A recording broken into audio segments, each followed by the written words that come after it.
Yeah. May naputol. Ay, ayan, ang laki nga. Ala, laki niya. Parang ubi, oh. Saan kaya itong naputol? Dito, panin natin.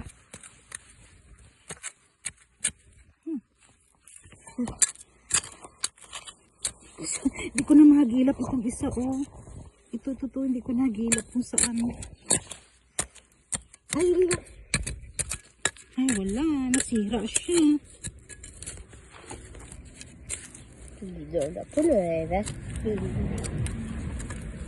Ang lalim. Nasa ano. Ayan.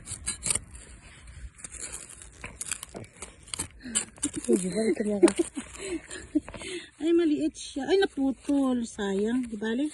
Iyaan ko na lang siya, guys, kasi para sa next year na lang yan. Ito, dito. Ito. Hindi ko na ito kukunin. Para susunod na taon mayroon siya. Hindi na ako bibili. Tingnan ko itong kabila. Ay, wala. So, yan. So, ito lang yung nakuha ko, guys. Ito lang yung nakuha ko, oh. Diba? Ito lang. Violet. Purple. Oh, diba? Yan. Actually, meron pa dito. Siya, oh. Hindi ko na lang siya kukunin, guys. Ibalik ko na lang siya uli. Itatanim natin uli ito para sa susunod na taon meron tayong pero titingnan ko kung meron pa dito nakukuha. Kasi may naputol eh. Ayan o, hindi ko kukunin ito. Kasi para tumubo sa next year. Malalim yung ano niya. Kukunin ko na lang itong mga dahon niya. At gagawin natin salad. O, diba? Hindi na ako bibili. Meron na tayong.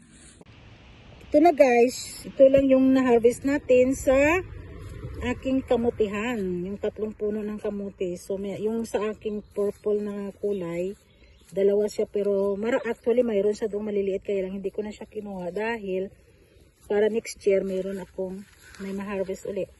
So, ito, ang yung 2 puno na to, guys. Mayroon din maliliit doon. At hindi ko na rin siya kinuha. Then kukunin sa susunod na taon, tutubo uli yun siya, guys. So, yan lang, guys. Yung aking kamote. O, diba? Ganda, oh. Diyan. Say, meron na ako. Hindi na ako bibili ng sweet potato sa supermarket kasi medyo mahal din ang kilo dito sa amin. Mas healthy pa ito siya. Ayan, yung ating kamote. Thank you. Bye.